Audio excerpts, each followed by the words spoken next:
सच के साथ। नमस्कार, सिटी वाराणसी लाइव में आप सभी का स्वागत है। मैं हूं अमित मिश्रा। आइए अब तक की खास खबरों पर डालते हैं एक नजर।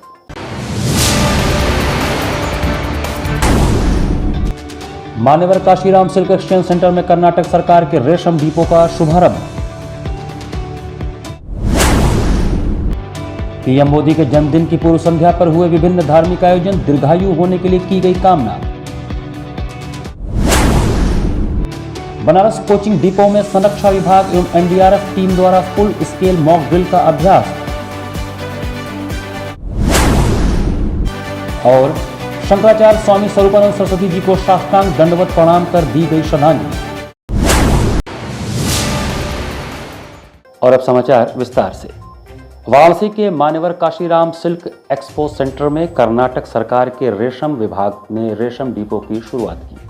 वाराणसी के बुनकरों को कर्नाटक के बेहतर रेशम को उपलब्ध करवाने के उद्देश्य से वाराणसी के मान्यवर काशीराम सिल्क एक्सचेंज सेंटर में कर्नाटक सरकार के रेशम विभाग ने रेशम डिपो की शुरुआत की। इस डिपो की शुरुआत करते हुए कर्नाटक के रेशम उत्पादन मंत्री नारायण गौड़ा ने कहा कि बनारस के बुनकरों को अब बेहतर किस्म के रेशम उपलब्ध हो सकेंगे। इनको रेशम के लिए इधर उधर भटकना नहीं पड़ेगा। यही नहीं, यहाँ के किसानों को रेशम उत्पादन की तकनीक सिखाने के लिए कर्नाटक सरकार पूरा प्रयास करेगी, जिससे यहाँ के किसान खुद रेशम का उत्पादन कर सकें। कार्यक्रम में उपस्थित प्रदेश के एसएसएमई एवं खादी ग्राम उद्योग मंत्री राकेश सचान ने बताया कि प्रदेश सरकार बुनकरों की बेहतरी के लिए नई से नई तकनीक का इस्तेमाल करने के लिए उनको लगातार प्रोत्साहित कर रही है। उनको विश्व प्रसिद्ध बनारसी साड़ियाँ बनाने में कोई व्यवधान उत्पन्न न हो, इसलिए रेशम की प्रचुर मात्रा में उपलब्धता कराई जा रही है। इसी क्रम में कर्नाटक सरकार के सौजन्य से यह रेशम डिपो बनाया गया है, जहां से वह बिना भागदौड़ के रेशम प्राप्त कर सकते हैं। अभी यहां के बुनकरों को रेशम के लिए दूसरे राज्यों का रुख करना पड़ता था, अब ऐसा नहीं होगा। इससे ज़्यादा से ज़्यादा बुनकर इसका लाभ ले सकेंगे। कर्नाटक सरकार से काफ़ी दिन से प्रयास भी चल रहा था। आज हमारे कर्नाटक सरकार के मंत्री नारायण गौड़ा जी हैं, उनके द्वारा एक सिल्क सेंटर यहाँ पर खोला गया इनके, और उसके लिए हमारे बनारस में जो साड़ी बुनकर थे, जिनको कि चाइना से इधर उधर से रेशम आता था उनका, वो भी थाईलैंड से, सही था कि नहीं था, इन तमाम में प्रश्न चिन्ह भी थे। उनको लेने भी अगर जाना होता तो बंगलोर, अब उनको कहीं भागना नहीं पड़ेगा। और ये रेशम का ओरिजिनल धागा जो हमारी कर्नाटक सरकार और उत्तर प्रदेश सरकार के बीच में एमयू हुआ है, उसमें वो पूरी तरह से हमारे यहाँ के बुनकरों को कर्नाटक का सिल्क यहाँ देंगे, उचित दामों पर देंगे। और रेशम का उत्पादन बढ़ाने में भी हम प्रयास करेंगे कि यहाँ जो हमारे रेशम के उत्पादक हैं, किसान भाई हैं, उनकी विजिट, और हम अपने अधिकारियों के साथ स्वयं कर्नाटक की विजिट करके उनकी टेक्नोलॉजी और उनका वो ला करके प्रयास करेंगे कि हमारे बनारस की जो पहचान है, बनारसी साड़ी, यहाँ की कारीगरी थी और इनका कच्चा माल वैसे भी यहाँ नहीं होता था, तो उनको ओरिजिनल रेशम मिले और बनारसी साड़ी का उत्पादन भी बढ़े। देखिए, बड़ी खुशी हो रहा है। काशी विश्वनाथ भगवान का आशीर्वाद लेकर कर्नाटक सरकार और यूपी सरकार का तरफ से एक एमओयू एग्रीमेंट हुआ है। एग्रीमेंट तो एक नाम के लिए, लेकिन दोनों स्टेट जोड़े और हमारा जो टेक्नोलॉजी है शेयर करें, क्योंकि किसान वालों के लिए बहुत बेनिफिशियल है। और ये जो 3 लाख मेट्रिक टन जो है, 4 टन जो है, इन लोग बेंगलोर में आते थे, वो ज़रूरत नहीं है आज के डेट में। इधर ही हम लोग सप्लाई करेंगे। कर्नाटक सरकार और यूपी सरकार का तरफ से टाई अप होगा, अच्छा क्वालिटी मिलेगा। और फेमस साड़ी है बनारस, जो सिल्क है all over the world famous है, क्वालिटी अच्छा देवे। इसके लिए हम लोग ने टाई अप करके, क्योंकि मंत्री जी से बात हुई थी मेरा, बीच में भी हमारा सरकार और इधर का सरकार और ऑफिसर्स अधिकारी लोग ट्राई कर रहे थे, लेकिन आज अच्छे दिन है, ये ब्रांच ओपन हुआ है। आगे भी टेक्नोलॉजी भी शेयर करेंगे। मंत्री जी को भी रिक्वेस्ट किया है किशन भाई लोग को आप भेजिए, आप भी आइए उधर। हम लोग soil to silk, how to make soil to silk, मिट्टी सी हम लोग झाड़ को किस तरह उगलना चाहिए और वो जो उसका बैदा आता है उसको लाके और कीड़ा बना के उसको हम रेशम कैसा सिल्क को तैयार करें, वो भी हम लोग अच्छी तरीके से सिखाएंगे। इधर क्लाइमेट का प्रॉब्लम से वगैरह ऐसा मालूम पड़ा, लेकिन हम लोग रिसर्च करेंगे, हमारा रिसर्च सेंटर भी है। तो क्योंकि मेन हम इंपोर्ट को रुकाना चाहते हैं, हमारा नरेंद्र मोदी जी का सपना है हमारा देश में ही सब प्रोडक्शन हो। तो इसके लिए यूपी बहुत बड़ा स्टेट है और बहुत मेहनती लोग हैं, बहुत ही बड़ा लेवल में ज़मीन है, इधर भी अच्छी तरह हम रेशम को फ़ायदा करें। प्रधानमंत्री नरेंद्र मोदी के जन्मदिन के एक दिन पूर्व काशी में विभिन्न धार्मिक आयोजनों के जरिए उनके स्वास्थ्य लाभ की कामना की गई। विभिन्न मंदिरों में जहां धार्मिक अनुष्ठान हुए, वहीं पीएम के लिए भाजपा कार्यकर्ताओं और पदाधिकारियों ने भी विभिन्न आयोजन किए। शुक्रवार सुबह भारतीय जनता पार्टी काशी क्षेत्र के अध्यक्ष महेश श्रीवास्तव के नेतृत्व में अनूप जायसवाल के संचालन में प्रधानमंत्री नरेंद्र मोदी के जन्मदिवस के पूर्व दिवस के अवसर पर गदोलिया स्थित बड़ा देव मंदिर में भोलेनाथ का जलाभिषेक, यज्ञ, हवन, पूजन अर्चन कर ईश्वर से पीएम के यशस्वी दीर्घायु और देश को विकास के पथ पर आगे बढ़ाने का आशीर्वाद मांगा। इस दौरान कार्यक्रम का नेतृत्व काशी क्षेत्र भाजपा अध्यक्ष महेश चंद्र श्रीवास्तव, संचालन अनूप जायसवाल, भाजपा काशी क्षेत्र उपाध्यक्ष पिछड़ा वर्ग मोर्चा, संचालन अनूप जायसवाल, धन्यवाद भाजपा क्षेत्रीय कार्यालय प्रभारी श्री प्रकाश शुक्ला ने किया। आयोजन में मुख्य रूप से दिनेश कालरा, शैलेंद्र श्रीवास्तव, मदन दुबे, राजकुमार यादव, चंद्रनाथ मुखर्जी पार्षद गण के रूप में तथा पूर्व पार्षद गिरीश चंद्र श्रीवास्तव व विजय गुप्ता, राजकुमार गुप्ता तथा धीरेन्द्र वर्मा, सतीश वर्मा, स्नेहा श्रीवास्तव, आलोक श्रीवास्तव, कन्हैया सेठ, धर्मचंद केशरी, प्रकाश आदि उपस्थित थे। भोलेनाथ का जलाभिषेक करके यज्ञ, हवन, पूजन अर्चन किया है, उनके दीर्घायु होने की कामना की है, क्योंकि माननीय मोदी जी देश के प्रधानमंत्री होने के साथ साथ वाराणसी के सांसद भी हैं और हम सब के लोकप्रिय हमारे दिलों में रहते हैं काशीवासियों के, और उनके दीर्घायु होने की कामना हम सब ने इसलिए क्यों की है क्योंकि उन्होंने जिस तरह से सत्ता को राजपथ से कर्तव्य पथ में बदलने का काम किया है और देश को एक संदेश दिया है कि सत्ता राजयोग के लिए नहीं है, कर्तव्य पथ के लिए है।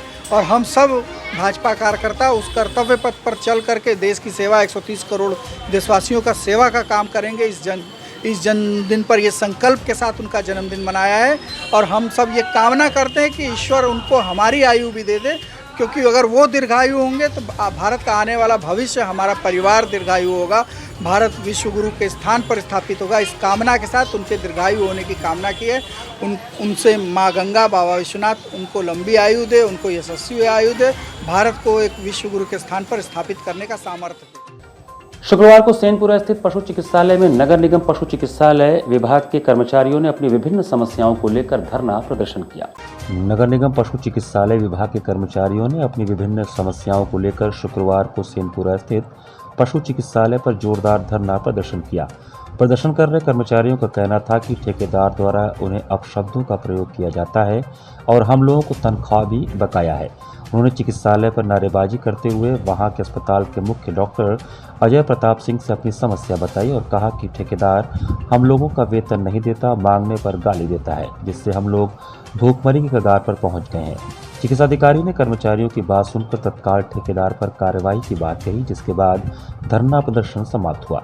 धरना प्रदर्शन में प्रमुख रूप से सोनू प्रजापति, प्रमोद कुमार यादव, शिव कुमार, राजेश सहित अन्य कर्मचारी उपस्थित थे।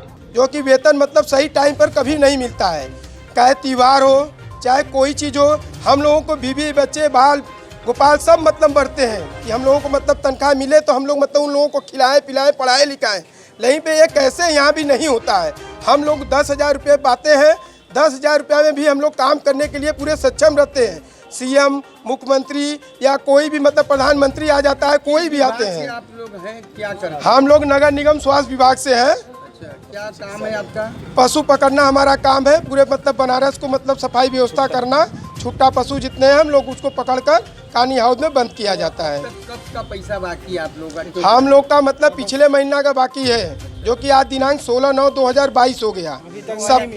सबका मतलब अगले महीना का पेमेंट जिन्होंने 5,000 कर दिया, 1,000 कर दिया, 1,200 रुपया करके दिया, इन्होंने जब से मतलब इनका टेंडर हुआ है तब ले ये मतलब हम लोग को झिझरी खिला रहे हैं और कहते हैं कि तुम्हारे अधिकारी फर्जी हैं और तुम लोग भी फर्जी हो। अधिकारी से बात की है आप? हाँ, अधिकारी से बात किए, अधिकारी ने हमारा एक्शन उठाया है। आज क्या आश्वासन मिला? आश्वासन हमको यही मिला, हमारे डॉक्टर साहब अजय प्रताप द्वारा बताया गया कि इनके खिलाफ लिखा पढ़ी होगा और इनका टेंडर निरस्त करवाने की सूचना दी है। प्रधानमंत्री नरेंद्र मोदी के 72वें जन्मदिन की पूर्व संध्या पर भाजपा कार्यकर्ताओं द्वारा बाबा विश्वनाथ के दरबार में रुद्राभिषेक किया गया एवं लड्डू का केक भी काटा गया।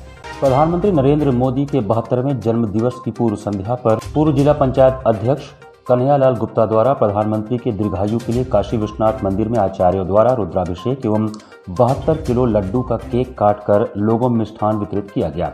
इस दौरान मंदिर परिसर के बाहर बड़ी संख्या में भाजपा कार्यकर्ता उपस्थित थे। इसमें संजय गुप्ता, सरोज गुप्ता, राहुल, अनूप, सुबीर, मिठाईलाल, मदनलाल, राजेश, मनीष, लक्ष्मण, धीरज, शुभम, सुनील आदि प्रमुख रूप से शामिल थे। आपको बताते चलें कि प्रधानमंत्री नरेंद्र मोदी के जन्मदिवस को पूरे हर्षोल्लास और सादगी से सेवा पखवाड़ा के रूप में मनाया जा रहा है।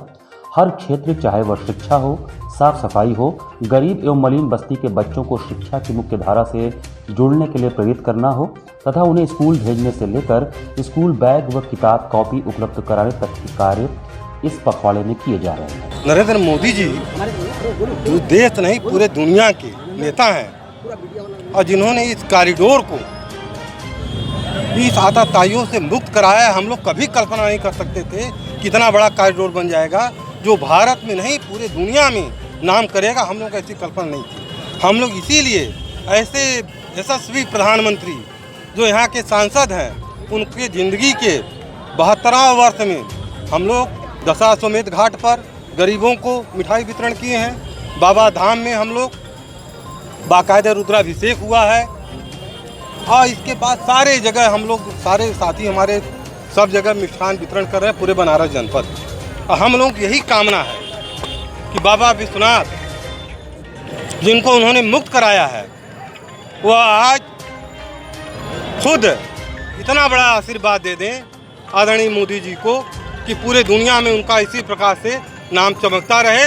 वह 72 साल हुआ है, हम लोग चाहेंगे 100 साल तक वह जिंदा रहे, देश का सेवा करें। यहाँ पर वक्त चला छोटे से ब्रेक का, बने रहिए सिटी वाराणसी लाइव के साथ। वाराणसी लाइव, सच के साथ। शिक्षित महिला, समृद्ध समाज, आधुनिक शिक्षा, भारतीय सभ्यता, यही है पहचान धीरेन्द्र महिला पीजी कॉलेज की। NAAC एक्रीडिटेड, महात्मा गांधी काशी विद्यापीठ से संबद्ध।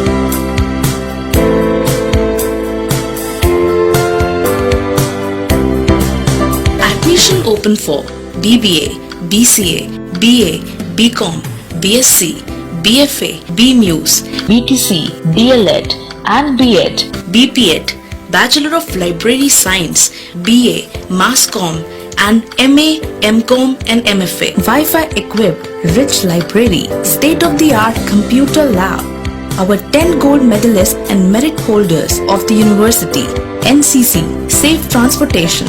For more details, contact Dhirendra Mahila PG College, Karmajitpur, Sundarpur, Varanasi. PMC Hospital, Habitat for Humanity। Doctor Sanjay Chaurasia और डॉक्टर श्वेता चौरसिया के दूरदर्शी सोच और सेवा भाव से पीएमसी हॉस्पिटल की शुरुआत हुई। 2008 से पीएमसी हॉस्पिटल ने लोगों को उत्कृष्ट चिकित्सा सुविधा प्रदान की है। पीएमसी हॉस्पिटल बनारस में उपलब्ध सर्वोत्तम हॉस्पिटल में से एक है। प्रसूति एवं स्त्री रोग विभाग, पीडियाट्रिक्स एवं नियोनेट्रोलॉजी, जनरल एवं लेप्रोस्कोपिक सर्जरी, अस्थि एवं जोड़ रोग, यूरोलॉजी एवं गैस्ट्रोलॉजी, मनोरोग विभाग, फिजियोथेरेपी जैसी कई सुविधा उपलब्ध है। पीएमसी हॉस्पिटल आपको डॉक्टर द्वारा नियमित ओपीडी की सुविधा देता है। इसके साथ ही आधुनिक गहन चिकित्सा इकाई आईसीयू, आईसीसीयू की सुविधा एक ही छत के नीचे आपको मिलती है। मैं doctor Sanjay Chaurasia, director PMC hospital Ravindrapuri, Varanasi. PMC hospital NABH accredited एवं ISO तथा QCI द्वारा मान्यता प्राप्त 50 bed super multi speciality hospital है। पिछले 10 वर्षों से निर्धन परिवारों के लिए एक विशेष OPD की सुविधाएं प्रदान की गई हैं, जिसके माध्यम से स्त्री रोग विभाग एवं बाल रोग विभाग में 1 लाख से अधिक लाभार्थियों को OPD की निःशुल्क सेवाएं प्रदान की गई हैं।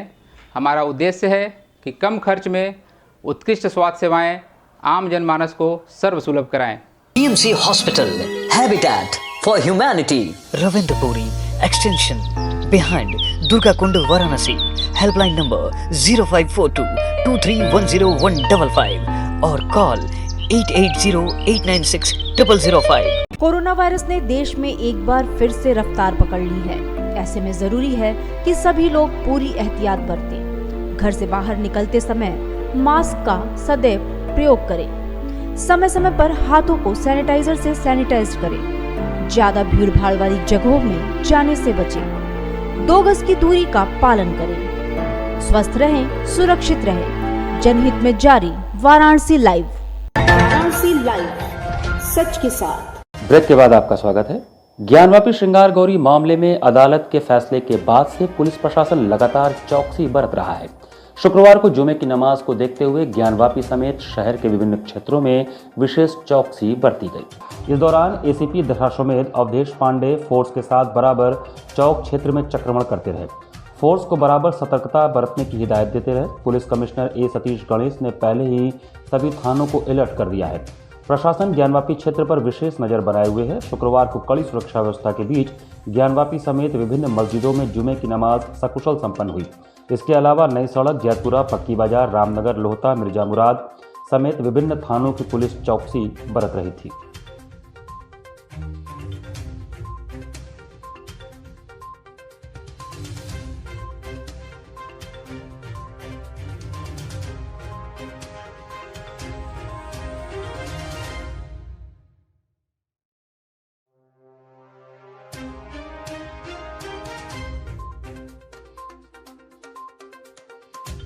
वाराणसी मंडल की मंडली टीम संरक्षा विभाग एवं एनडीआरएफ द्वारा शुक्रवार को बनारस कोचिंग डिपो यार्ड में फुल स्केल मॉक ड्रिल किया गया। वाराणसी मंडल की मंडली टीम एवं संरक्षा विभाग द्वारा एनडीआरएफ के साथ शुक्रवार को 11 बजे बनारस कोचिंग डिपो यार्ड में फुल स्केल मॉक ड्रिल का संयुक्त अभ्यास किया गया। इस फुल स्केल मॉक ड्रिल में मंडल रेल प्रबंधक रामाश्रय पांडे, अपर मंडल रेल प्रबंधक infra Ganesh Tripathi, commandant railway सुरक्षा बल डॉक्टर अभिषेक, वरिष्ठ मंडल संरक्षाधिकारी आशुतोष शुक्ला, वरिष्ठ मंडल यांत्रिक engineer carriage and wagon Satyaprakash Srivastava, वरिष्ठ मंडल वाणिज्य प्रबंधक संजीव शर्मा, वरिष्ठ मंडल सिग्नल एवं दूरसंचार इंजीनियर रजत प्रिय, वरिष्ठ मंडल इंजीनियर अनुज वर्मा, वरिष्ठ मंडल परिचालन प्रबंधक सामान्य AK सक्सेना, वरिष्ठ मंडल विद्युत इंजीनियर सामान्य, 11वीं बटालियन एवं संरक्षा विभाग अधिकारियों एवं कर्मचारियों ने राहत और बचाव कार्य में अपना अहम योगदान दिया।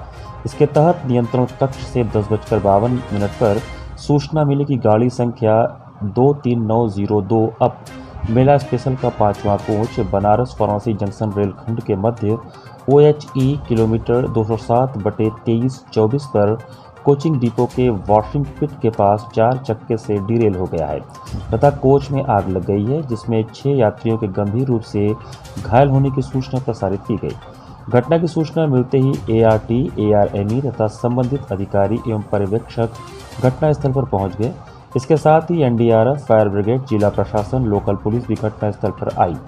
भारतीय रेल के दुर्घटना मैनुअल के गाइडलाइंस के अनुसार सभी ने अपनी भूमिका का बखूबी निर्वहन किया तथा यह मॉक ड्रिल पूर्ण रूप से सफल रहा। ये एनडीआरएफ और रेलवे की टीम के का एनुअल एक्सरसाइज होता है, जिसमें कि हम अपनी इस तरह के कोई डिजास्टर हो उसको डील करने के लिए अपनी प्रिपेयर्डनेस की जांच करते हैं। और इसमें देखते हैं जो रवा करना सिस्टम को जो बोलते हैं वो हम दोनों तरफ से रवा करने की कोशिश करते हैं।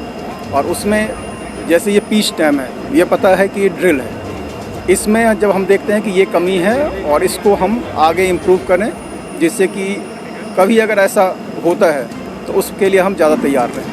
तो ये वही एक्सरसाइज थी, ये हर साल होती है, पिछले साल भी हुई थी, अभी इस साल भी हुई है। सर नए उपकरण भी आ गए हैं, क्या उसका एक तरह से जानकारी देने के लिए भी ड्रिल किया जाता है? हाँ, उसकी टेस्टिंग के लिए होती है। जैसे पुराने ज़माने में हमारे, या आज भी है, आज जो हमारे आर्मी है वो रोज़ सुबह में एक्सरसाइज करती है ना, हमेशा प्रिपेयर्डनेस रहती है। लड़ाई तो उनको लड़ने का मौका बहुत कम मिलता है, नहीं हो तो बहुत अच्छा है। ऐसे ही है कि हम दोनों की भी टीम जो है वही काम कर रही थी कि अपनी प्रिपेयर्डनेस चेक कर रहे थे कि कभी इसका उपयोग की आवश्यकता नहीं पड़े, बहुत अच्छा रहेगा। लेकिन हमें तैयार तो हमेशा रहना है, इसलिए बीच में अगर कोई हम नई इक्विपमेंट खरीदते हैं तो उसकी भी इसमें जांच कर लेते हैं।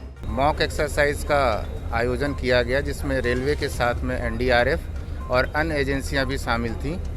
हमारे बल में एक कहावत है कि प्रशिक्षण पे हम जितना पसीना बहाते हैं, ज़रूरत पड़ने पर उतना ही खून कम बहता है। उसी कड़ी में आज का ये अभ्यास था कि मॉक एक्सरसाइज में हम जितना अच्छा पार्टिसिपेट करेंगे, जितना अच्छे तरीके से उसको हम करने की कोशिश करेंगे, उतना एक्चुअल जब दुर्घटना होगी तो हम ज़्यादा से ज़्यादा लोगों को सुरक्षित और अच्छे तरीके से बचा पाएंगे। उसी क्रम में आज यहाँ पर एक बोगी डिरेल जो हुई थी उसमें फंसे विक्टिम को हमारी टीम द्वारा निकाला गया। कुछ घायल थे, उनको फर्स्ट एड देके उचित इलाज के लिए आगे भेजा गया तथा अन्य जो यात्री थे उनको सुरक्षित तरीके से बाहर निकालने का प्रयास किया गया और इसमें सफलता भी पाई गई। सपा पिछड़ा वर्ग प्रकोष्ठ के प्रदेश अध्यक्ष और पूर्व मंत्री दयाराम प्रजापति ने सुभाषपा के राष्ट्रीय अध्यक्ष ओम प्रकाश राजभर के सामाजिक बहिष्कार के प्रस्ताव को पास करने की घोषणा की। समाजवादी पार्टी पिछड़ा वर्ग प्रकोष्ठ के प्रदेश अध्यक्ष और पूर्व मंत्री दयाराम प्रजापति ने कहा कि सुभाषपा के राष्ट्रीय अध्यक्ष ओम प्रकाश राजभर ने सबको ठगा है, अब उनका सामाजिक बहिष्कार किया जाएगा। उन्होंने कहा कि पिछड़ा समाज विरोधी गतिविधियों के कारण 17 सितंबर को 17 पिछड़ी जातियों के राजनीतिक दलों की बैठक होने जा रही है। वहां हम सभी ओम प्रकाश राजभर के खिलाफ सामाजिक बहिष्कार का प्रस्ताव पास करेंगे। इसके बाद इसकी घोषणा कर दी जाएगी। पूर्व मंत्री दयाराम प्रजापति शुक्रवार को बनारस के सिंचाई विभाग के गेस्ट हाउस में पत्रकारों से बातचीत कर रहे थे। उन्होंने कहा कि मैं बनारस में रतनप्पा कुमार की जयंती पर प्रजापति समाज की ओर से चिकित्सा शिविर के उद्घाटन करने के लिए आया हुआ हूँ। आज मैंने समाचार पत्रों में ओम प्रकाश राजभर का बयान पढ़ा। इसमें उन्होंने बयान दिया है कि सपा के राष्ट्रीय अध्यक्ष अखिलेश यादव गाड़ी और पैसा देकर उनकी पार्टी के लोगों को तोड़ने का काम कर रहे हैं। मैं उनको उनकी हैसियत बता दूंगा। इस पर दयाराम प्रजापति ने तीखी प्रतिक्रिया व्यक्त की। पूर्व मंत्री ने कहा कि ओम प्रकाश राजभर परिवार के लिए राजनीति करते हैं। उनसे पूछा जाना चाहिए कि वह जब भाजपा छोड़कर सपा में आए थे तो अखिलेश यादव ने उन्हें गाड़ी दिया या पैसा। उन्होंने कहा कि जब ओम प्रकाश राजभर ने भाजपा छोड़ा तब तो अखिलेश यादव की तारीफें करते नहीं थकते थे, उन्हें देश का सबसे ईमानदार नेता बताते थे। भाजपा में गए तो प्रधानमंत्री मोदी और मुख्यमंत्री योगी आदित्यनाथ की तारीफों के पुल बांधते थे। जब पार्टी छोड़ी तो उन्हीं के खिलाफ जहर उगलने लगे। अब सपा के मुखिया के खिलाफ बोल रहे हैं। उन्होंने आरोप लगाया कि ओम प्रकाश राजभर जब भाजपा में गए तो वहां टिकट मांगने और बेचने का काम किया, सपा में आए तो फिर वही काम किया। जब शिवपुर विधानसभा क्षेत्र से उनका बेटा चुनाव हार गया तो एमएलसी बनाने के लिए सपा मुखिया से टिकट मांग रहे थे, नहीं मिला तो पार्टी छोड़ दी। इसलिए उनका कोई चरित्र नहीं है, यह स्वार्थ की राजनीति करते हैं। जहाँ रहते हैं वहाँ ही बुराई क्यों शुरू कर देते हैं? आपका निजी स्वार्थ जहाँ सिद्ध नहीं होता वहीं आप तारीफ उनकी तब तक तारीफ करते हैं जब तक आपका निजी स्वार्थ नहीं सिद्ध हो जाता है। उसके बाद आप व्यक्तिगत राजनीति करते हैं, अपने परिवार के लिए राजनीति करते हैं, न तो पिछड़ों की राजनीति करते हैं, न 17 जातियों को जिनको समाजवादी पार्टी ने अनुसूचित जाति की सुविधाएं देने का काम किया था और भारत सरकार में प्रस्ताव भेज दिया था इन जाति को समाज की मुख्य धारा से जोड़ने के लिए, जिसमें राजभर, कहार, कश्यप, निषाद, बिंद, प्रजापति, कुमार ऐसी जातियां 17 जातियां थी, उपजातियां, जिनको अनुसूचित जाति की सूची में शामिल कराने के लिए भारत सरकार को प्रस्ताव भेजा था और उनको अनुसूचित जाति की सुविधाएं देने का काम किया था। पूरे प्रदेश में आप केवल पूर्वांचल के 2-4 जिलों की बात कर रहे हो जहां राजभर की बात करते हो, और आप पूरे प्रदेश की बात करते हो। आपके समाज के लोग आपके साथ नहीं हैं। आपने सबको ठगने का काम किया, सबको छलने का काम किया, आपने अपमानित करने का काम किया। सच्चाई तो ये है कि अब हम पिछड़ी जातियों के लोग और ख़ास तौर पर 17 जातियों के लोग आपका सामाजिक बहिष्कार करेंगे। ओम प्रकाश राजभर जैसे पिछड़ी जाति के जो विरोधी दुश्मन हैं, जो हमारे पिछड़ी जातियों का नुकसान कर रहे हैं, ऐसे लोगों का सामाजिक बहिष्कार करेंगे। कल लखनऊ में 17 तारीख को एक बैठक बुलाई गई है। उस बैठक में हम सभी 17 जातियों के एक प्रस्ताव पास करेंगे कि ओम प्रकाश राजभर जैसे लोगों का सामाजिक बहिष्कार किया जाना चाहिए। शिव काशी मंच व महामना विद्यालय की तरफ से जगतगुरु शंकराचार्य स्वामी स्वरूपानंद सरस्वती जी को साष्टांग दंडवत प्रणाम अर्पण सभा द्वारा श्रद्धांजलि अर्पित किया गया। साकेत नगर संकट भोजन स्थित पार्क में शुक्रवार को दोपहर 3 बजे ब्रह्मलीन ज्योतिष एवं द्वारका शारदा पीठाधीश्वर जगतगुरु शंकराचार्य स्वामी स्वरूपानंद सरस्वती जी को शिव काशी मंच व महामना विद्यालय की तरफ से साष्टांग दंडवत प्रणाम अर्पण सभा का आयोजन कर भावभीनी श्रद्धांजलि अर्पित की गई। कार्यक्रम में महामना विद्यालय के बच्चों व क्षेत्रीय नागरिकों ने साष्टांग दंडवत प्रणाम की मुद्रा में लेटकर अद्भुत श्रद्धांजलि अर्पित की। इस दौरान शिव काशी मंच के प्रमुख संजय पांडे ने कहा कि ब्रह्मलीन शंकराचार्य स्वामी स्वरूपानंद सरस्वती जी धर्म, राष्ट्र व समाज हेतु अप्रतिम योगदान दिए थे, जिसके चलते उनके ब्रह्मलीन होने पर पूरे राष्ट्र में अघोषित शोक व्याप्त हो गया है। पूरा राष्ट्र मर्माहत होकर महाराज श्री के प्रति अपनी आत्मीय श्रद्धांजलि अर्पित कर रहा है। यहाँ तक कि उनके विरोधी भी उनके व्यक्तित्व का वर्णन करते हुए इसे वैश्विक क्षति बताए हैं। आयोजित सभा की अध्यक्षता करते हुए महामना विद्यालय के प्रधानाचार्य संजय प्रियदर्शी ने कहा कि महाराज जी भले आज हम लोगों के मध्य स्थूल रूप में मौजूद नहीं, लेकिन उनके द्वारा प्रदत्त ज्ञान व सदाचार की शिक्षा का प्रकाश सदैव हम लोगों के जीवन के राह को प्रकाशित करता रहेगा। हम लोगों के लिए वो भगवान की तरह ही थे और उस तरह उनकी हम लोग पूजा करते थे। आज हम सभी लोग बहुत मर्माहत हैं और इस समय हम लोग के पास शब्द नहीं मिल रहा है कि किन शब्दों के माध्यम से उनको श्रद्धांजलि व्यक्त किया जाए। ये पूरे सनातन धर्म की अपूर्णीय क्षति है। उनकी कमी कभी पूरी नहीं की जा सकेगी। वो जो उनके ब्रह्मलीन होने से जो स्थान रिक्त हुआ है उसका पूर्ति संभव नहीं है। महाराज जी के कृपा से जो है राम सेतु बचा, राम मंदिर का ताला भी उन्होंने ही खुलवाया था। राम मंदिर का न्यायालय में केस लड़के हिंदुओं के पक्ष में राम जन्मभूमि को भी उन्होंने ही करवाया था। आज राम मंदिर बन रहा है। ये स्वरूपानंद सरस्वती जगत गुरु शंकराचार्य द्वारिका पीठाधीश्वर स्वामी स्वरूपानंद सरस्वती महाराज जी के ब्रह्मलीन होने के उपलक्ष्य में जो हम लोग जो यहाँ एकत्रित होकर के बच्चों के साथ हम लोगों ने साष्टांग दंडवत श्रद्धांजलि अर्पित किया अपनी तरफ से, और साथ ही साथ उनको याद किया गया कि जिस तरह से उन्होंने सनातन धर्म की रक्षा के लिए निरंतर सनातन धर्म के रक्षार्थ प्रयत्न किया है, प्रयास किया है। उनके प्रयत्नों का परिणाम है कि आज राम सेतु हो या गंगा नदी को राष्ट्रीय नदी का दर्जा घोषित किया गया है। इसके लिए हिंदू समुदाय निरंतर उनका आभारी और कृतज्ञ रहेगा। इसी के साथ सिटी वाराणसी लाइव का ये संस्करण हमें समाप्त करते हैं। मुझे दीजिए आज्ञा। नमस्कार।